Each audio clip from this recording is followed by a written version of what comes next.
مروان موسى وويجز الاتنين نزلوا البوماتهم في نفس اليوم. ويجز الاول اعلن عن ميعاد نزول الالبوم بتاعه، فمروان قرر انه برضه هينزل البوم في نفس اليوم. والحركه دي مش بس فيها ديسريسبكت من مروان موسى لويجز، دي كمان خلت الالبومين يتحطوا في مقارنه مع بعض. ده غير ان اصلا في عداوه ونكش قديم ما بين مروان موسى وويجز. كل ده كنا اتكلمنا عنه قبل كده، ورغم ان اصلا كنت ناوي ما اتكلمش عن اي البوم من الالبومين لان الاتنين ما فيهمش راب، والقناه هنا اسمها ام اي راب، بس ناس كتير طلبت مني ان انا احللهم، وده اللي خلاني عملت فوت على الانستجرام، وللاسف الناس اختارت ان انا اعمل فيديو. فبما ان فعلا مفيش حاجه اتكلم عنها في الالبومين دول، ده مش تقليل من الالبومين دول يا جماعه، عشان الناس بس بتتضايق لما بقول ان الالبوم مش مستاهل تحليل او مفيش حاجه تتحلل. ده مش تقليل منه، بس التحليل او الشرح اللي انا بعمله ما ينفعش ابدا مع نوعيه التراكات دي. فعشان انا اجيب بار واتكلم عنه، لان ببساطه الكلام واضح وسهل وبسيط ومفهوم لكل الناس، فانا هطلع اقول ايه، فاهم؟ فعشان كده كنت ناوي ما اعملش فيديو، بس عشان برضو ما ينفعش بعد ما وعدت الناس ان هعمل فيديو لو اختاروا ان انا اعمل فيديو اطلع اقول لا مش هعمل فيديو. فانا هعمل فيديو تاني، هعمل فيديو مقارنه ما بين البوم مروان موسى والبوم ويجز، رغم ان اصلا الالبومين كل واحد فيهم في سكه مختلفه تماما عن الالبوم التاني. البوم ويجز عقارب مايل اكتر للحزن، او هو متنوع عامه، بس في كذا تراك يدخلوك كده في مود حزن وكتاب، وده عكس تماما البوم مروان موسى اللي بيعتبر تراكاته كلها تراكات صيفيه كده، فاهم؟ ومحن وفرفشه وحاجات كده. فصعب قوي ان انا اقارن ما بين الاثنين، وخصوصا ان انا زي ما قلت انا راجل بتاع راب، والاثنين ما فيهمش راب. كده كده هما الاثنين بيستهدفوا فئه مش جمهور الراب خالص. ويجز راجل بيسعى انه يكون فنان شامل ومتكامل، فخلاص مش هيغني لنا راب، خلصت القصه دي. ومروان موسى عمل الالبوم الجامد بتاعه او الالبوم الحقيقي خلاص اللي نزله، اللي هو كان الرجل الذي فقد قلبه، وخلاص جه وقت انه يدور على الريتش والارقام. بس احنا هنقارن الاثنين ببعض من كذا جانب. هنقارنهم من ناحيه الليركس، كرايمات وتشبيهات، واللي هي غالبا مش موجوده في معظم التراكات. وهنقارنهم برضو من ناحيه التوبيك او المعنى بتاع التراكات دي، وكمزيكا سواء البيتات نفسها او التراك بشكل عام، البيت والاداء بتاع اللي بيغني. واخر حاجه هي رايي الشخصي. فانزل اعمل لايك، سبسكرايب، وفعل زر الجرس، وتابعني على الانستجرام، ويلا بينا نبدا.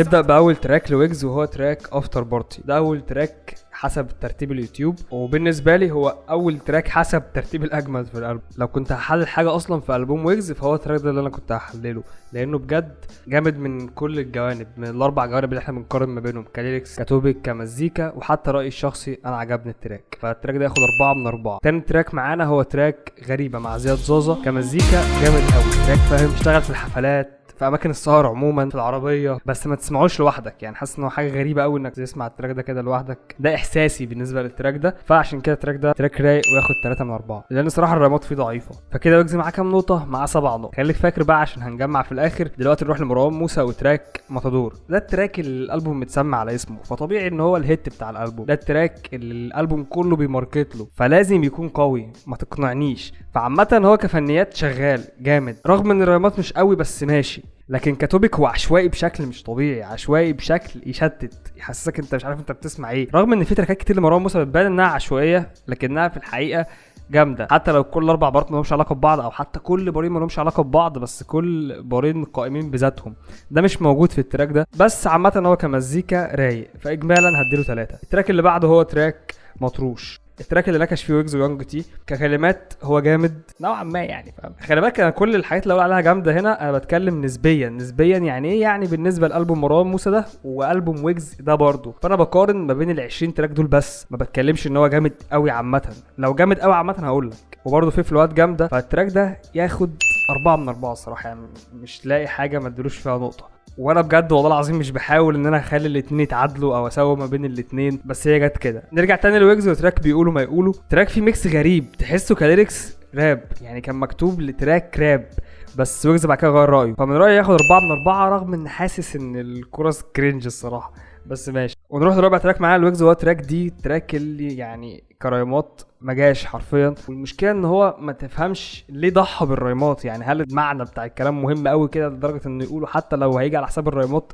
لا، المعنى مش قوي برضه، فاهم. وحتى كمزيكا هو عادي قوي، فاهم. فهديله نقطه لسبب واحد، هو التنوع او الاختلاف. التراك ده مختلف عن معظم التراكات اللي في الالبوم. ونرجع لمروان موسى وتراك المكان، التراك اللي بالنسبه لي هو اجمد تراك في البوم مروان موسى كفنيات، هو اجمد تراك في الالبومين اصلا، وهو اللي كان مشجعني ان انا احلل الالبوم ده. بس بعد كده بقى التراكات احبطتني يعني فخلاص. فهو قوي مش بس نسبيا بالنسبه للالبومين، لا هو حتى بره الالبومين دول هو تراك جامد، فياخد 4 من 4 طبعا. رابع تراك هو تراك تفهمنيش غلط. عامه شخصيا ما بحبش المحن، يعني انا لو اتكلم عن رايي انا ما بحبش المحن، فمش بس مش هديله النقطه بتاعت رايي الشخصي، كمان مش هديله النقطه بتاعت الليركس لان هو مش جامد كليركس، فياخد نقطتين. نروح للتراك اللي بعده هو باد دايز الويجز، واحد من اجمد التراكات ورهيب كمزيكا الصراحه. مشكلته الوحيده ان الكلام فيه تحسه مكرر، يعني ويجز ما قالش فيه حاجه جديده، بس يعني هو قوي جدا لدرجه ان في ناس شايفه ان ده اقوى تراك في الالبوم. ومش بس التراك ده، في كذا تراك لويجز في الالبوم ده ناس شايفه ان هو ده اقوى تراك في الالبوم. ده يوريك قد ايه التنوع اللي كان في الالبوم، ان هو عجب كل الاطراف، او ان في تراكات عجبت ناس قوي وما عجبتش ناس، فاهم حاجه. التراك اللي بعده هو تراك مظهر ومال. الكورس بتاعه جامد قوي، بس الصراحه بقى التراك مش حاسه خالص، يعني حاسس ان هو اقل من العادي، فياخد نقطتين. ونرجع لمروان موسى وتراك شكلك مجنونه مع كريم اسامه، المفروض ان هو ده الهيت بتاع الالبوم. يا رب لا، يعني يا رب ما حد يسمعه، يا رب يفشل فشل ذريع، عشان انا مش هستحمل اسمع القرف ده تاني. انا بجد هديله نقطه عشان بس ما اتكلمش عنه، لان كل ما بتكلم عنه بفتكره، فخد نقطه يا عم بس اسكت. وانا مش باوفر والله، هو بشع للدرجه دي واكتر كمان. ما فيهاش نفس الكلام اللي قلته على ما تفهمنيش غلط. روح ارجع شوف انا قلت ايه وخد نفس الكلام. افريقيا مع شي فايبز، تراك جامد، ياخد 3 نقط مستريح الصراحه، مش 4 ليه، بلاش تعرف عشان ما تشتمنيش، بس هو بامانه ما عجبنيش والله، يعني حقي ان انا التراك يعجبني او ما يعجبنيش دي وداني، بس رغم انه ما عجبنيش مش هنكر ان هو جامد. التراك اللي بعده هو تراك ازاي تفوتني، تراك عايز ياخد سكه التراكات الهادفه ونجح في ده فعلا، وكمزيكا برضه هو جامد، بس ياخد 3 نقط بس. ليه؟ لانه كليركس مش اقوى حاجه، الريمات فيه صراحه ضايعه بجد، فخلينا نقول 3. ونرجع تاني لمروان موسى والتراك مش موجود فيت مع موسى سام. تراك رايق، تراك صيفي قوي حرفيا، معنى كلمه صيف بيبدا اصلا صوت تلج، فاهم، بس كلمات نفس العشوائيه اللي قاعد بقول عليها من اول الالبوم، حاسس ان هو عشوائي لدرجه العك، فاهم، فاخد نقطتين. مكان في قلبك فيت مع دنيا وائل، تراك رايق قوي الصراحه، تراك يعني فاهم، رغم انه محن وانا ما بحبش المحن بس عجبني، وده اعرفك ان انا مش مشخصنها مع المحن على فكره. اخر تراكين اللي اللي هم جيرل فريند حرفيا صفر، يعني المفروض ان انا ادي صفر الكبسوله، بس على الاقل الكبسوله هياخد نقطه عشان